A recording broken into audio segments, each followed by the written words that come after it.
She couldn't remember the last time she'd made a decision without fear. 26-year-old Savannah sat in her childhood bedroom, a room she never imagined she'd return to, staring at a laptop screen that mocked her with its blinking cursor. The document title read Untitled Article Draft, but the page beneath it was completely blank, just like her future felt, just like she felt. Her phone buzzed on the nightstand. Blocked number. Her entire body went rigid, heart hammering against her ribs like it was trying to escape the prison her chest had become. She didn't answer. She never answered anymore. Because 4 years with Tyler had taught her that some calls aren't worth the price of your peace. But let's rewind. Because the woman sitting in that bedroom, jumping at phantom phone calls and struggling to write a single sentence, wasn't always this version of herself. 4 years ago, Savannah was someone completely different. She was 22, fresh out of college with a journalism degree and dreams so big they couldn't fit inside any one room. She had this electric energy about her, the kind that made people gravitate toward her at parties, that made her laugh too loud and love too hard. She had a tight-knit group of friends who knew her favorite coffee order and her deepest fears. She had a family who adored her. She had plans to become an investigative reporter, to tell stories that mattered, to change the world one article at a time. And then she met Tyler. He was 28, successful, charming in that way that makes you feel like you're the only person in the room. Real estate developer, tailored suits, confident smile. He swept into her life like a romance novel come to life. And Savannah, young, optimistic, believing in fairy tales, didn't see the red flags waving frantically in the background. She only saw the flowers he sent to her office every single week. She only heard the good morning, beautiful texts that arrived before her alarm even went off. She only felt the intoxicating rush of being chosen, being wanted, being told you're the one just 8 weeks after their first date. Tyler love-bombed her with the precision of a military operation. Expensive restaurants where he'd already ordered for both of them because he knew what she'd like. Weekend getaways planned without consulting her because he wanted to surprise her. Meeting his entire family within the first month because he was so sure about their future. It felt like love. It felt like romance. It felt like everything she'd been waiting for. It wasn't. The shift happened so gradually that Savannah didn't notice she was drowning until water filled her lungs. 6 months in, Tyler's charm began showing cracks. When Savannah made plans with friends, suddenly Tyler had planned something special, reservations at that restaurant she'd mentioned once in passing. "But if your friends are more important than us," he'd say, voice dripping with wounded disappointment. She'd cancel. She'd choose him. Because that's what good girlfriends do, right? They prioritize their relationship. Except, each time she chose him, her friends' texts came a little less frequently. Their invitations grew sparse, and Tyler would smile, pull her close, and whisper, "See? They weren't really your friends anyway. I'm all you need." By month 12, Savannah's vibrant social circle had shrunk to almost nothing. Tyler had isolated her so skillfully she actually believed it was her choice. But isolation was just the beginning. Tyler had opinions about everything. The dress she wore to his company dinner? A bit much, don't you think? You look like you're trying to get attention from other men. Her new haircut. I prefer you with longer hair. Short hair makes you look boyish. The meal she ordered? Are you really going to eat that? I'm just looking out for your health, babe. Each comment was wrapped in false concern, delivered with a smile that never quite reached his eyes. And Savannah, desperate to be the woman he wanted, desperate to keep the peace started second, guessing everything, what she wore, how she looked, what she ate, who she was. Then Tyler came for her dreams. Savannah loved journalism the way some people love breathing. It was essential. It was part of her DNA. But Tyler couldn't control her career, and that terrified him. So he dismantled it, piece by piece. That job doesn't pay well enough. Why don't you do something more practical? Her boss was male, which meant Tyler needed hourly check-ins to make sure nothing inappropriate was happening. When Savannah landed a huge opportunity, an investigative piece that required traveling to interview sources, Tyler's mask slipped completely. "You're choosing your career over us? I thought we were building a life together." The guilt was suffocating. She turned down the opportunity, then another, and another, until finally, worn down and hollowed out, Savannah quit journalism altogether and took a mind-numbing administrative job that Tyler approved of. Safe, boring, close to home, no male colleagues, no travel, no dreams. She told herself it was compromise. She didn't realize it was surrender. 2 years in, they moved in together. Tyler suggested combining their incomes into a joint account to save money and build their future. Except Tyler managed the finances because he was better with money. Every purchase Savannah made was questioned. Why do you need new shoes? That's wasteful. He gave her an allowance from her own paycheck. When she asked to see bank statements, he'd turn it around on her. Don't you trust me? After everything I do for you? She stopped asking. She stopped questioning. She stopped existing as anything other than Tyler's girlfriend. By year 3, Tyler tracked her location obsessively, called and texted constantly when they were apart, accused her of cheating if she took too long to respond, went through her phone, her email, her social media, controlled what she wore, what she watched, what she read, who she spoke to. He convinced her that her family didn't respect their relationship, so she saw them less and less. He made every decision, what they ate, where they went, how they spent every single minute, and when Tyler got angry, he'd yell, throw things, punch walls. Then he'd apologize with tears in his eyes and flowers in his hands, swearing he'd change. Swearing she made him act that way. Swearing he loved her. Savannah lived in constant fear, walking on eggshells in her own life. She didn't recognize herself anymore. The vibrant, confident woman who'd graduated with dreams of changing the world had been systematically erased, replaced by someone small and scared and silent. So why did she stay? Because Tyler never hit her, so it didn't feel like real abuse. Because she'd invested 4 years and couldn't imagine throwing that away. Because Tyler convinced her no one else would ever want someone as difficult, as damaged, as broken as her. Because she had no money, no support system, no escape route. Because somewhere buried deep beneath the fear, she still believed she loved him. Until her younger sister, Maya's wedding invitation arrived. Tyler refused to attend. I'm not going to sit there and be uncomfortable all day with your family. When Savannah insisted she had to go, she was the maid of honor. Tyler delivered his ultimatum with cold precision. Fine, choose them over me. But don't expect me to be here when you get back. For the first time in 4 years, Savannah chose herself. She went to the wedding, and being surrounded by people who loved her unconditionally, who smiled when they saw her, who didn't criticize or control or diminish her, it was like waking up from a nightmare she didn't know she was having. Her sister Maya pulled her aside, took one look at Savannah's hollow eyes, and asked the question that changed everything. Are you okay? You seem different, smaller. Savannah broke. She told Maya everything, the control, the manipulation, the isolation, the fear, and Maya said the words Savannah needed to hear. That's abuse. You need to leave. That night, Savannah stayed at her parents' house, while Tyler called 47 times. She didn't answer once. The next day, with Maya and their father as protection, Savannah got her things while Tyler was at work. She left a note, I'm done. Don't contact me. Tyler tried everything. Calls, texts, emails, showing up at her parents' house, flowers with apology notes, threats of suicide, threats of revenge. But with her family's support, Savannah stayed strong. She blocked him, got a restraining order, started rebuilding the life he'd destroyed. 6 months later, Savannah sat in her childhood bedroom, safe but shattered. She was in therapy, working through trauma that had roots deeper than she'd imagined. She'd gotten a new job as a content writer, nothing glamorous, but a step back toward journalism. She was reconnecting with old friends who welcomed her back with open arms and no judgment. She was learning to make decisions again without fear. But Savannah was convinced she'd never date again. How could she, when she didn't trust her own judgment?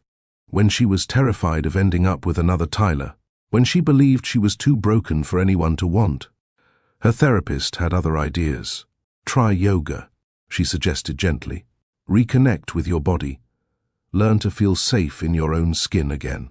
Savannah was skeptical, but she showed up anyway to a beginner's class at the local community center, standing in the back corner, avoiding eye contact, making herself as small as possible. And that's when she met Gabriel, the gentle yoga instructor with kind eyes who noticed her defensive posture and approached carefully. "Hi, welcome. First time here?" When Savannah responded with defensive sarcasm, Gabriel didn't flinch. He just smiled and said, "This is a judgment-free space. Go at your own pace. There's no pressure to keep up with anyone else." It was the gentlest anyone had spoken to her in years. Savannah didn't know it yet, but she'd just met the man who would teach her what love was actually supposed to feel like. But here's the question you need to ask yourself. After everything Tyler destroyed, her confidence, her dreams, her ability to trust, could Savannah really learn to love again? Or would her trauma keep her locked in fear forever? Savannah came back the next week, and the week after that, and the week after that, which might not seem like a big deal to you, but here's what you need to understand. For a woman who'd spent 4 years having every decision questioned, criticized and controlled, choosing to show up somewhere, anywhere, week after week because she actually wanted to, not because someone else demanded it, that was revolutionary. That was Savannah taking back pieces of herself, one yoga class at a time. But what she didn't know, what she couldn't have predicted, was that Gabriel was about to dismantle every defense mechanism she'd built to protect her shattered heart. And the scariest part, he wasn't even trying to. After the 3rd class, Gabriel approached her again with that same gentle energy that felt completely foreign to Savannah's nervous system. "You're getting stronger," he said, and it wasn't a pickup line or a manipulation tactic. It was just an observation, delivered with genuine warmth. "I can see the progress." Savannah mumbled something awkward in response, grabbed her mat, and practically ran to her car. Because compliments from men now felt like landmines, she didn't know which ones were safe and which ones would explode in her face later. But Gabriel was patient. He never pushed, never asked for her number, never suggested they meet outside of class. He just showed up every week, created a safe space, and let Savannah exist without expectation. And that consistency, that steady, reliable presence, started doing something dangerous to Savannah's carefully constructed walls. It started making her wonder if maybe, just maybe, not all men were like Tyler. By week 6, their post-class conversations had evolved from polite small talk to something approaching actual connection. Gabriel mentioned he was a physical therapist at a rehabilitation center, that he helped people recover from injuries and regain their independence. Savannah found that detail oddly fitting. He was in the business of helping broken things become whole. Again, was that what he saw when he looked at her? A broken thing that needed fixing. The thought made her stomach turn, but before she could spiral, Gabriel said something that stopped her cold. "My sister went through something similar to what I think you might be healing from. I don't know your story, and you don't have to tell me, but if you ever want to grab coffee and just talk about nothing important, I'm around." It was the perfect invitation. No pressure, no strings, just an offer of uncomplicated human connection. And Savannah, against every instinct screaming at her to run, heard herself say yes. That coffee date turned into the first real conversation Savannah had had in years, where she wasn't editing every word, calculating every response, trying to avoid triggering someone's anger. Gabriel talked about his work, his love of hiking, his close relationship with his family. He asked about her life, and when she gave carefully curated answers, he listened without interrogating. He didn't demand access to her trauma. He didn't pry. He just listened. But then he asked about her journalism degree, and Savannah felt that familiar ache in her chest, the one that came from dreams deferred and then destroyed. "Do you still write?" Gabriel asked, stirring his coffee absently. "Not really," Savannah said, trying to keep her voice neutral. "I gave it up." "Why?" Such a simple question, such a loaded answer. "Because my ex-boyfriend convinced me my career was a threat to our relationship. Because I was so desperate to keep the peace that I sacrificed the thing I loved most. Because I don't even know who I am without someone else telling me.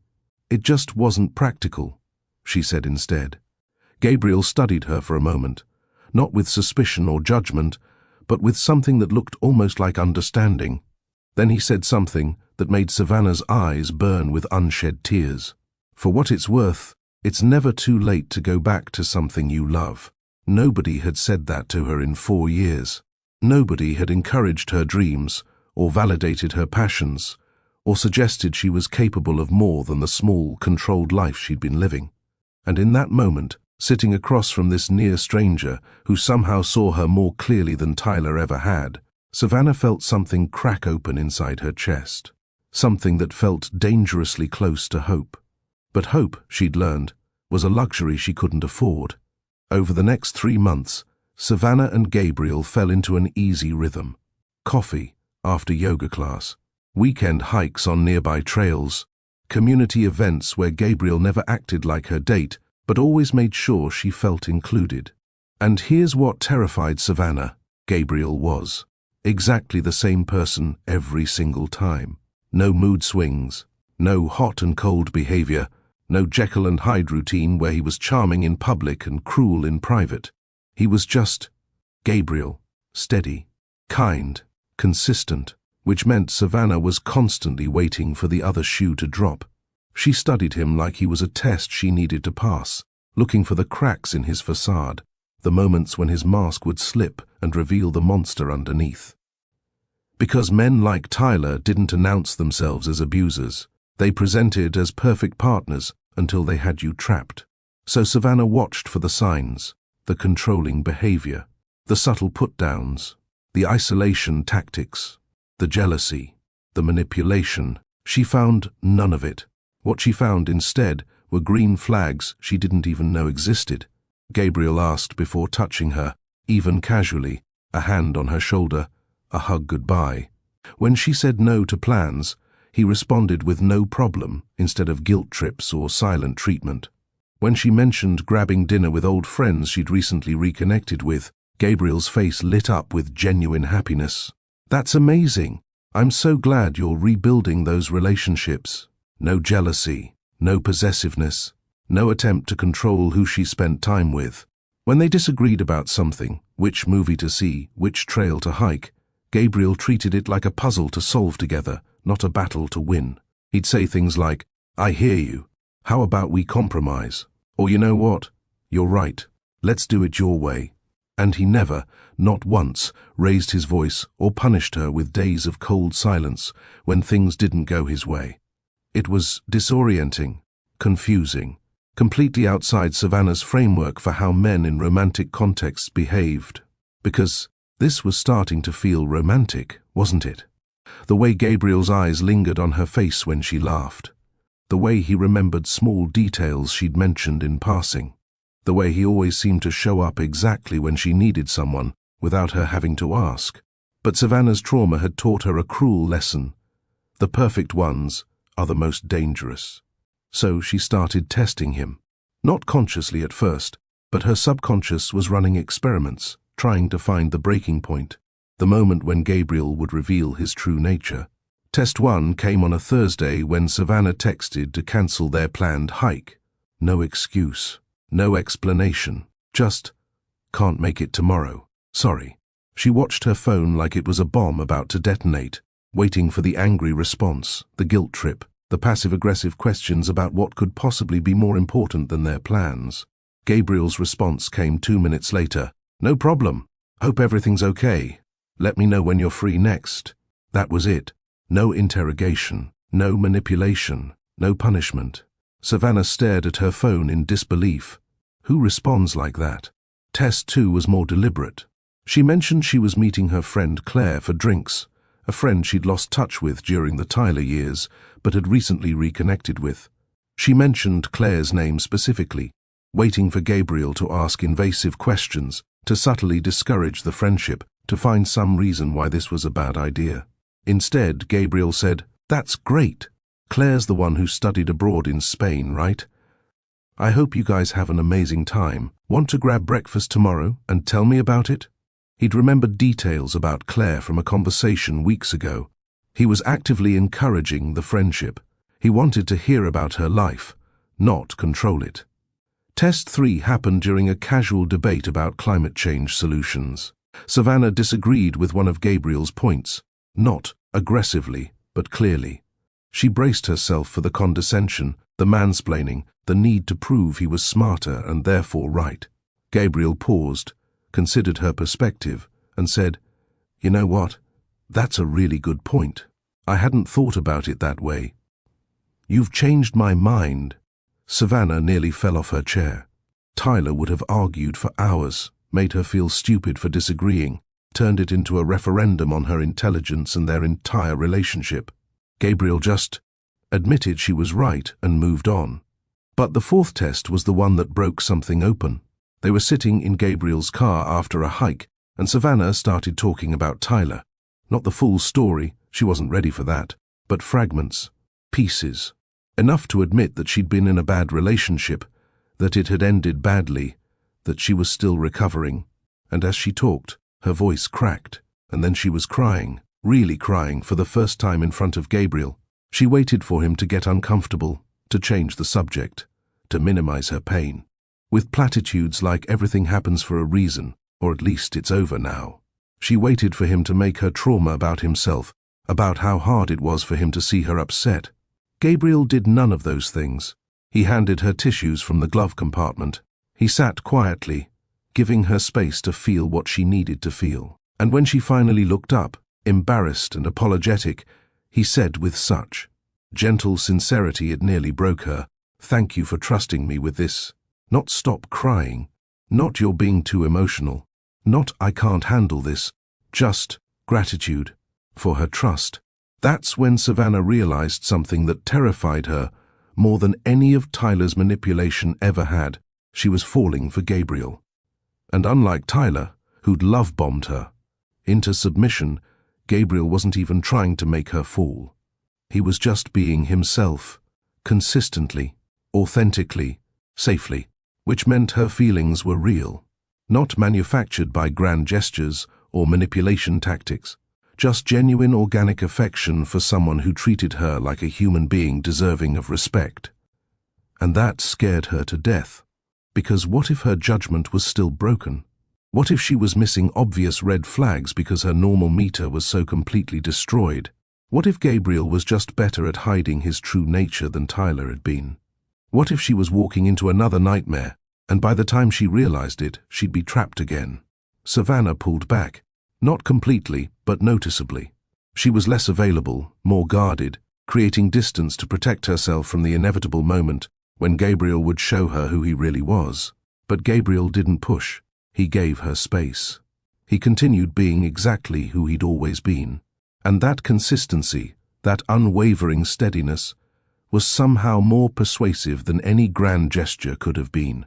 Then, 6 months into their friendship, Gabriel shared something that changed everything. They were having lunch at a small cafe when Gabriel mentioned his younger sister Emma. "She went through something similar to what I think you experienced," he said carefully. "An abusive relationship. Her boyfriend was controlling, manipulative. He isolated her from everyone who loved her, made her believe she was worthless without him. It took her 3 years to leave, and watching her go through that, watching her lose herself and then have to rebuild from scratch. It was one of the hardest things I've ever experienced." Savannah's throat tightened. "How is she now?" "She's good. Really good, actually.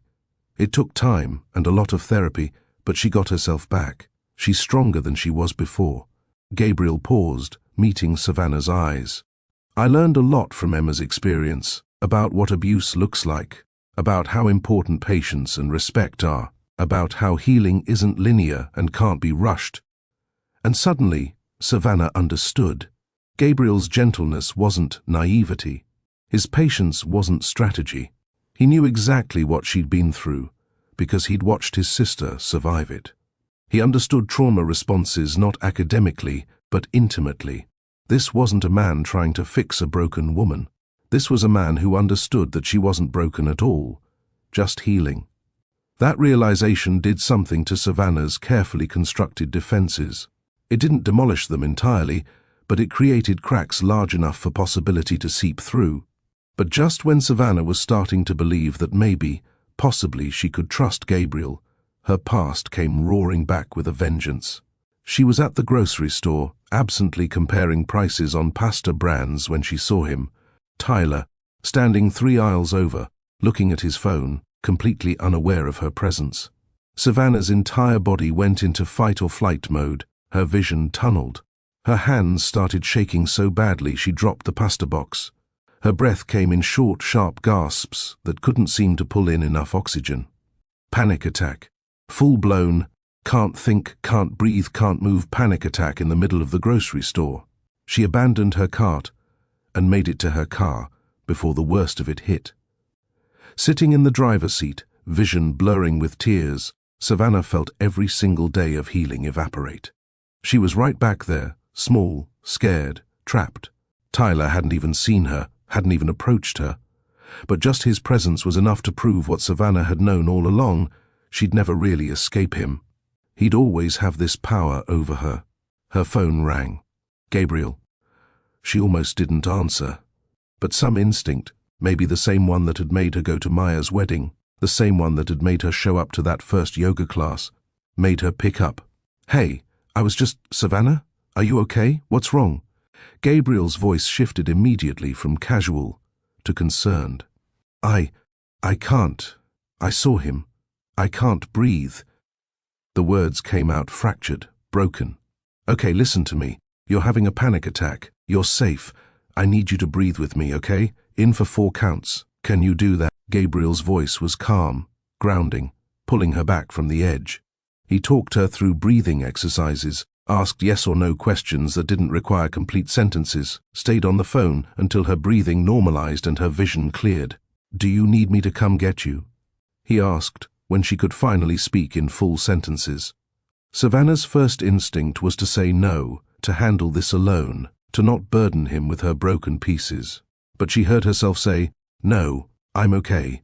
Thank you, anytime." "Seriously, Savannah, anytime." He paused. "Do you want to talk about what happened? I saw my ex at the store. He didn't see me, but just..." She didn't need to finish. Gabriel understood. That must have been terrifying. Not your overreacting. Not he didn't even see you, so why are you upset? Just validation. Simple, uncomplicated validation. But here's what Savannah didn't know. That grocery store encounter was just the beginning. Tyler wasn't there by accident. Because men like Tyler don't let go easily, and a restraining order is just a piece of paper to someone who believes they own you. Over the next 2 weeks, Savannah saw Tyler 3 more times. Outside her gym, at the coffee shop where she worked on freelance writing, driving past her parents' house, never close enough to violate the restraining order, never obviously following her, but there, always there, a shadow she couldn't escape. Her progress regressed. The panic attacks returned with a vengeance. She stopped going to yoga, stopped meeting friends for drinks, started looking over her shoulder constantly, jumping at every unexpected sound. She was right back where she'd been 6 months ago, afraid, isolated, controlled. Except now Tyler wasn't even in her life, and he was still controlling her through fear. Gabriel noticed immediately. He texted to check in, asked if everything was okay, offered to meet up if she wanted to talk. And Savannah knew she needed to tell him the truth, not the edited version. The whole, ugly, terrifying truth. So she invited him to meet her at the lake. The same lake where they'd had their first real conversation 6 months ago. Full circle.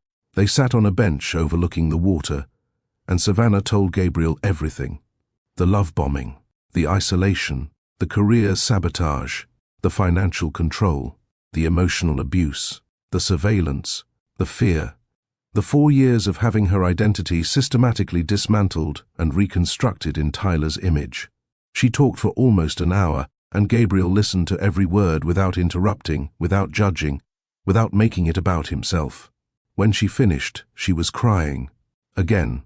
She seemed to do a lot of that around Gabriel.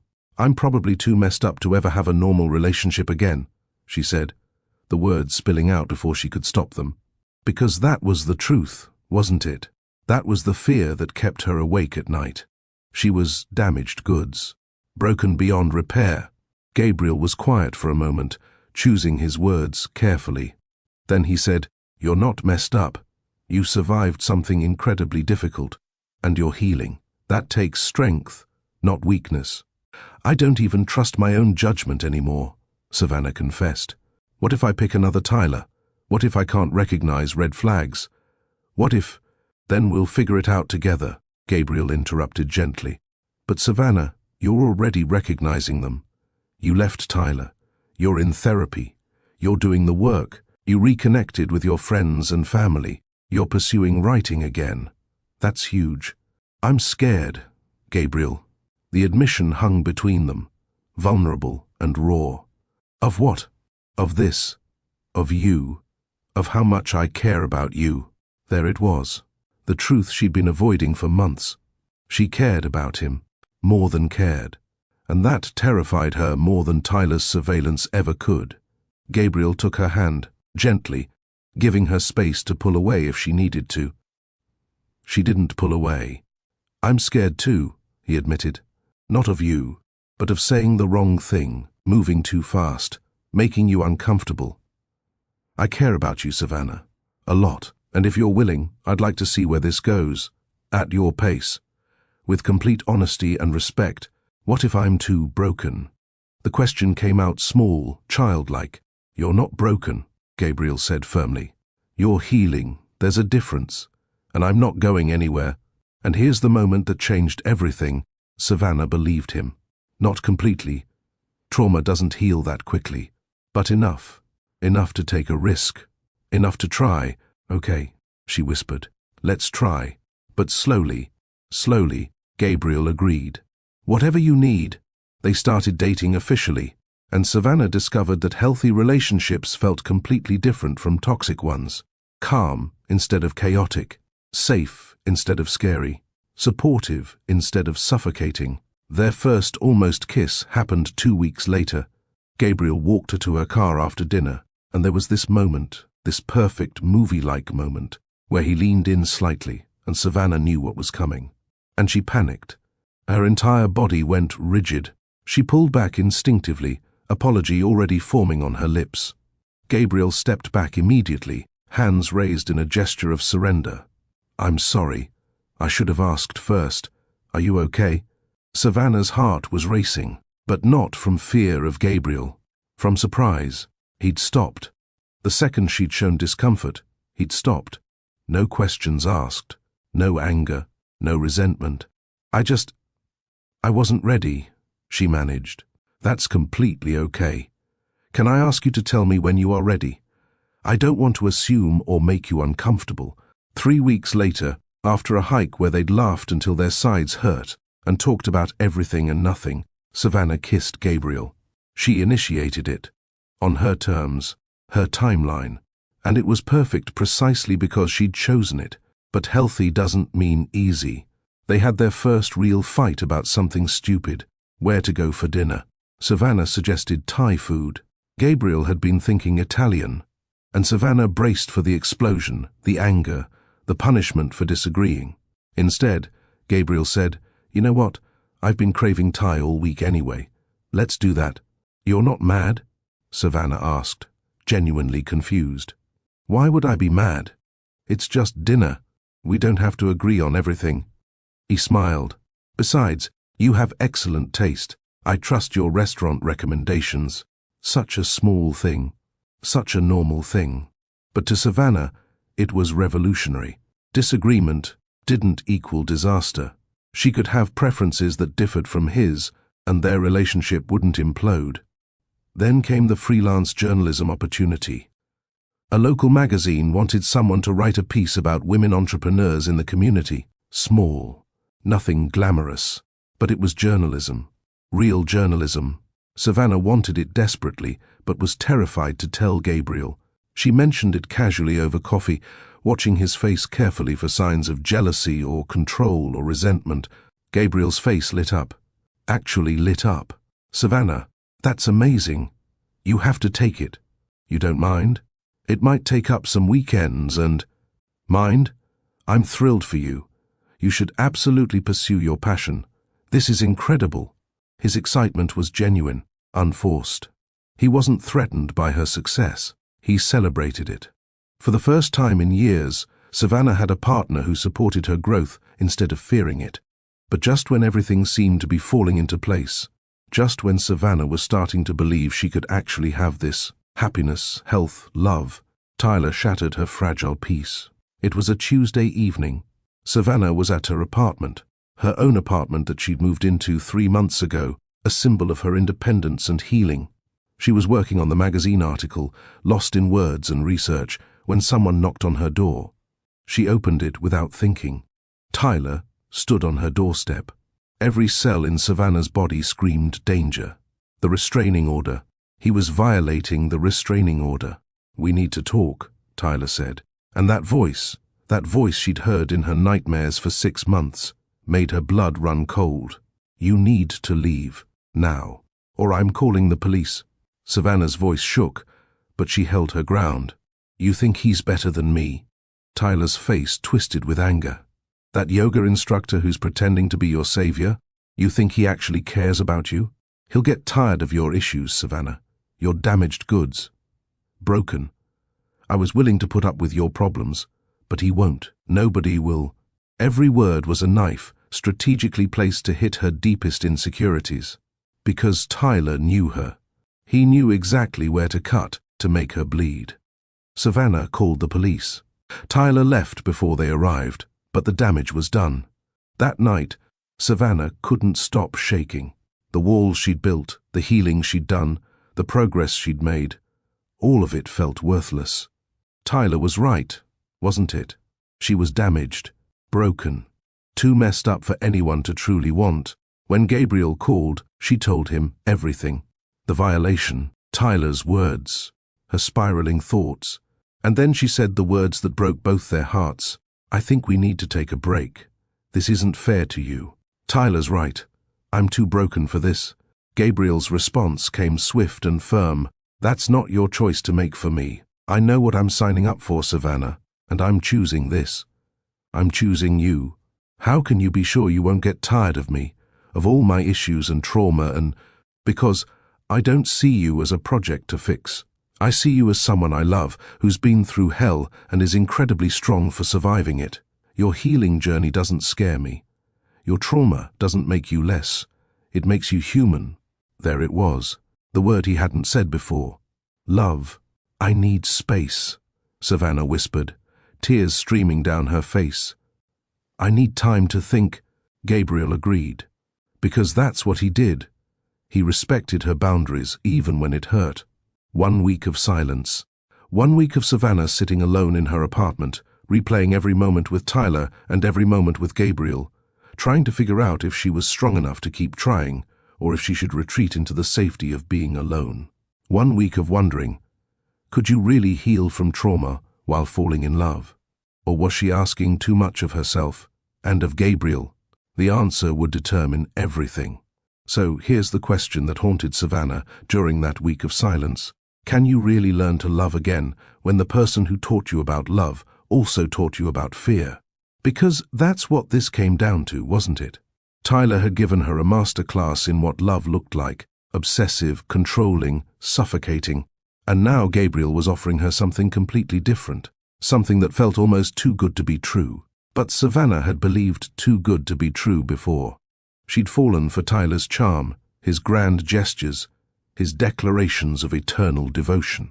What if her judgment was still so fundamentally broken that she couldn't tell the difference between genuine love and a more sophisticated form of manipulation? Day 1 of silence, Savannah convinced herself she'd made the right choice. Pushing Gabriel away was protecting both of them, him from the burden of her trauma, her from the inevitability of him eventually leaving anyway. Better to end it now on her terms, before she got in any deeper. Day 2, she wasn't so sure. By day 3, she was miserable. Savannah spent that week doing something she hadn't done since leaving Tyler. She reviewed her entire life like she was studying for an exam she couldn't afford to fail. She pulled out old journals from before Tyler, read entries written by a version of herself she barely recognized. Confident, ambitious, full of dreams. She looked at photos from college, saw the light in her own eyes and wondered when exactly it had gone out. She mapped out the timeline of her relationship with Tyler, documenting every red flag she'd missed, every boundary she'd allowed to be crossed, every piece of herself she'd surrendered. Then she did the same thing with Gabriel. Every interaction, every conversation, every moment they'd spent together over the past 6 months. And here's what she found. Not a single red flag. Not one. Just green flag after green flag after green flag. Consistency, respect, patience, support, honesty. The kind of baseline human decency that shouldn't feel extraordinary, but did, because she'd been conditioned to expect so much less. Savannah started a list in her journal. 2 columns. Tyler versus Gabriel. Tyler tracked her location obsessively. Gabriel never once asked where she was unless it was relevant to their plans. Tyler criticized her appearance constantly. Gabriel complimented her genuinely and never commented on her body. Tyler made every decision for them. Gabriel asked her opinion on everything and genuinely valued her input. Tyler punished disagreement with anger and silence. Gabriel treated differing opinions as opportunities for discussion, not battles to be won. Tyler isolated her from everyone who loved her. Gabriel actively encouraged her relationships with friends and family. Tyler sabotaged her career dreams. Gabriel celebrated every professional opportunity she pursued. The contrast wasn't subtle, it was screaming. But trauma has a voice too, and it's convincing. It whispered, "What if Gabriel's just playing a long game? What if he's waiting until you're fully committed before showing his true colors? What if you're being naive again?" On day 5, Savannah had her regular therapy session. She walked in, sat down, and before her therapist could even ask how she was doing, Savannah blurted out, "I pushed Gabriel away." Her therapist, Dr. Richardson, didn't look surprised. "Tell me about that decision." So Savannah explained Tyler's violation of the restraining order, his cruel words, her spiral, her fear that she was too broken, too damaged, too much for anyone to handle long term. And Dr. Richardson listened the way she always did, fully present, without judgment. When Savannah finished, Dr. Richardson asked a simple question, "What are you really afraid of?" "That I'll never be whole again," Savannah said, and saying it out loud made her chest ache. "That I'll always be damaged. That Gabriel will eventually see me the way Tyler did, as someone fundamentally flawed who needs to be controlled to be made acceptable." "Do you believe Gabriel sees you that way?" Savannah thought about it, really thought about it. "No," she admitted. "But what if I'm wrong? What if my ability to judge character is permanently broken?" "Savannah, let me ask you something. When you were with Tyler, did you have moments where you knew something was wrong? Where your instincts told you this wasn't healthy?" Savannah nodded. "All the time, especially in the last year. But I ignored them. I rationalized. I convinced myself I was the problem. And with Gabriel, do your instincts tell you something's wrong?" "No.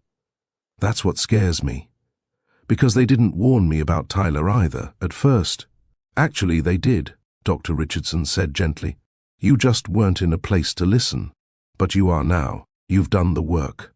You've learned to recognize red flags. You've rebuilt your support system. You've reclaimed your independence. The woman sitting in front of me today is not the same woman who fell for Tyler's manipulation. She's stronger, wiser, more aware. Then, why am I still so scared? Because healing doesn't mean you're never afraid. It means you don't let fear make all your decisions." "Doctor," Richardson leaned forward. "Here's what I want you to consider. You're not choosing between being broken or whole. You're not choosing between Tyler's version of you or the old you. You're choosing whether to let your past trauma dictate your future possibilities. Gabriel hasn't given you a single concrete reason not to trust him. The only thing standing between you and this relationship is your fear. And I understand that fear. It's valid, it's real, it's born from genuine trauma. But is it true?" The question hit Savannah like a physical blow. Was her fear true? Or was it just familiar? That night, Savannah called her sister Maya. They talked for 2 hours, about Tyler, about Gabriel, about fear and healing, and whether it was possible to have both simultaneously. "How did you know Dad was the right one?" Savannah asked. Maya had gotten married 6 months ago, the same wedding that had been the catalyst for Savannah leaving Tyler. "Because he didn't need me," Maya said simply. "He wanted me. He chose me. But he would have been fine without me, and I would have been fine without him. We're together because we make each other's lives better, not because we're desperately trying to fill voids in each other. Tyler needed to control you because without that control, he felt powerless. Gabriel doesn't need you, Savannah. He just genuinely cares about you. There's a huge difference." After they hung up, Savannah sat in her apartment and thought about need versus choice. Tyler had needed her to be small, dependent, controllable. Gabriel chose her, the real her, the healing but still messy her, the traumatized but fighting to recover her. He chose her knowing all her broken pieces and never once tried to rearrange them to suit his preferences. Day 7. The last day of silence. Savannah made her decision. She sat down and wrote Gabriel a letter. Not a text, not an email, a handwritten letter, because some things deserve the weight of pen on paper. She wrote about her fear, about her trauma, about the ways Tyler had rewired her brain to expect punishment where there should be love. But then she wrote about Gabriel, about every moment he'd shown her what healthy love looked like, about the ways he'd made her feel safe without even trying, about how terrified she was, but how she'd rather be terrified with him than safe and alone. She wrote, "You've shown me that love isn't supposed to hurt, that relationships aren't supposed to feel like walking through a minefield, that I can disagree with someone without losing them, that I can have my own dreams and still be worthy of love, that boundaries aren't betrayals, that consistency isn't boring, it's sacred. You've shown me what I deserve, and for the first time in years, I think I might actually deserve it." The last line read, "I'm terrified, but I'd rather be terrified with you than safe and alone, because you've shown me what love is supposed to look like. And I want that. I want you. If you'll still have me." Savannah drove to Gabriel's apartment, her heart hammering so hard she could hear it in her ears. What if a week was too long? What if he'd realized during the silence that she was too much work, too much baggage, too much trauma? What if she'd pushed him away one too many times, and he'd finally had enough? She knocked on his door before she could talk herself out of it. Gabriel opened it, and the relief that flooded his face when he saw her was almost enough to make her cry right there in the hallway. "Hi," Savannah said, suddenly feeling ridiculous. "I wrote you a letter." "Okay," Gabriel said, and there was such tenderness in that single word that Savannah's hands shook as she handed him the envelope. "Can I read it now?" he asked. She nodded, not trusting her voice. Gabriel read it standing in his doorway, while Savannah stood in the hallway, feeling like her entire future hung in the balance of his response. She watched his face as he read, watched his expression soften, watched his eyes get bright, watched him smile at certain parts and blink rapidly at others. When he finished, he looked up at her. "Thank you for trusting me," he said. "I know how hard that is for you." "So, we're okay?" Savannah asked, hating how small her voice sounded. Gabriel stepped into the hallway and pulled her into a hug, gentle, giving her space to pull away if she needed to, but firm enough to feel safe. "We're more than okay," he said into her hair. "I meant what I said. I'm not going anywhere." And this time, Savannah believed him. Not perfectly. Trauma doesn't heal that cleanly, but enough. Enough to try again. Enough to choose hope over fear. Their relationship after that week looked different, healthier. They learned each other's patterns, each other's triggers, each other's needs. When they had their first real fight about something stupid, Gabriel forgetting to text that he'd be home late from work and Savannah spiraling into Tyler-induced panic, they worked through it. They talked. Gabriel apologized for not communicating. Savannah apologized for assuming the worst.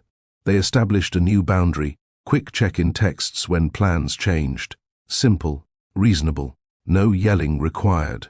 When Savannah's freelance journalism piece got published in the local magazine and she got offered 3 more assignments, Gabriel took her out to celebrate. He framed her first published article and hung it in his apartment. "I'm so proud of you," he said, and there wasn't an ounce of jealousy or resentment in his voice, just genuine pride. When Savannah needed alone time to recharge after a particularly triggering therapy session, she told Gabriel directly, "I need tonight to myself." And Gabriel responded exactly the way he should have, of course. "I'm here if you need me, otherwise I'll see you this weekend."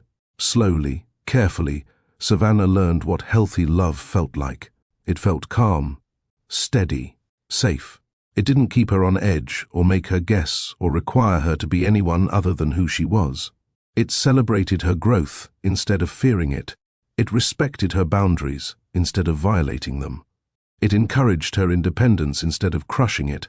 6 months after their week of silence, Savannah initiated their first real kiss. Not the quick peck they'd shared before, but something deeper. Something that said, "I trust you. I choose this. I choose you." And Gabriel, ever patient, let her set the pace for everything that came after. A year after leaving Tyler, Savannah moved into her own apartment, a tiny studio she could barely afford, but it was hers. Her name on the lease, her furniture, her rules. Gabriel helped her move, assembled her bookshelf, brought pizza and beer, and then left when she said she wanted her first night alone in her new space. No guilt trip, no expectation that helping her move earned him anything. Just support. 2 years after leaving Tyler, Savannah was unrecognizable in the best possible way. She'd built a solid freelance journalism career, published dozens of articles, started a blog about surviving emotional abuse that had found a small but devoted readership. She had her own apartment, her own income, her own life. She'd reconnected with every friend Tyler had convinced her to abandon. She'd repaired her relationship with her family. She'd graduated from weekly therapy to monthly check-ins. And she was in love. Genuinely, healthily, beautifully in love with Gabriel. One evening they were cooking dinner together in her apartment, her space that she'd built, that no one controlled but her. Music played from her speaker. They were laughing about something ridiculous, and Savannah paused, spatula in hand, and just looked around, at her kitchen, her life, her choices, her happiness. "I never thought I'd feel safe again," she said quietly, "or happy, or me." Gabriel, chopping vegetables at the counter, looked up and smiled that gentle smile she'd fallen in love with. "You were always you, Savannah. You just needed space to remember." "Thank you," she said, and her voice cracked slightly, "for being patient while I figured it out. Thank you for trusting me enough to try." And then, for the first time in her entire life, Savannah said the words, completely free of fear or obligation or manipulation, "I love you." It wasn't the first time she'd said those words. She'd said them to Tyler countless times, usually after he'd broken her down and built her back up according to his specifications. But this was the first time she'd said them, and meant them from a place of genuine, uncomplicated love. Not because she was afraid of losing someone if she didn't say it. Not because it was expected or required, just because it was true. Gabriel set down the knife, crossed the small kitchen and took her hands. "I love you too," he said. "I have for a while now. I know." Savannah smiled. "I could tell. You're terrible at hiding it." "Good." Gabriel laughed. "I wasn't trying to hide it." 3 months later, Savannah published her most personal piece yet, an essay titled From Survival to Thriving, What Healthy Love Taught Me After Abuse. She wrote about Tyler without naming him. She wrote about the isolation, the control, the systematic destruction of her identity. But more importantly, she wrote about healing, about green flags, about what love looks like when it's real, about Gabriel, who taught her that partnership doesn't mean possession and that love isn't supposed to hurt. The essay went viral. Thousands of people shared it, commented on it, thanked her for putting words to experiences they'd thought were uniquely shameful. Women reached out to tell her she'd given them permission to leave. Men reached out to ask how to support partners healing from abuse. Therapists shared it with clients. Organizations fighting domestic violence contacted her about speaking engagements. Savannah's inbox flooded with messages, but one stood out. It was from a woman named Jennifer who wrote, "I'm in the same situation you were in with Tyler. I've been trying to leave for a year, but I keep going back because I don't believe anyone else would want me. Your essay made me realize I deserve better. I'm leaving next week. Thank you for showing me it's possible to heal." Savannah cried reading that message. Then she showed it to Gabriel. "You're changing lives," he said, pulling her close. "We're changing lives," she corrected. "I couldn't have written that without you showing me what healthy love looks like." On the 2-year anniversary of the day Savannah walked out of Tyler's apartment, she sat in her own space, walls covered with published articles, photos with friends, evidence of a life rebuilt brick by brick, and opened her laptop. The screen showed a new document titled Untitled Article Draft. But this time, the page wasn't blank. She'd written 3,000 words about reclaiming your life after abuse, about the difference between being broken and being healing, about the courage it takes to trust again. The words flowed easily now, naturally, like water finding its way downstream, because she wasn't trying to write from a place of fear anymore. She was writing from a place of hard-won peace. Her phone buzzed. "Gabriel, still coming over for dinner?" She smiled, typed back, "Wouldn't miss it." She hit save on the article, closed her laptop, and looked out the window at the city she'd reclaimed as her own. Savannah thought about the girl she'd been at 22, bright-eyed, trusting, unaware of what was coming. She thought about the woman she'd been at 26, broken, terrified, convinced she'd never heal. And she looked at who she was now, at 28, scarred but strong, cautious but capable of love, independent but no longer alone. She'd survived. More than that, she'd thrived. Because here's what Savannah learned: leaving the abuse was just the first step. Healing was the journey, and learning to love again, really love, from a place of choice rather than need, that was the victory. Tyler had tried to destroy her, but instead, he'd inadvertently taught her exactly what love shouldn't look like, which made it possible to recognize what love should look like when Gabriel came along. Control isn't love. Jealousy isn't passion. Isolation isn't protection.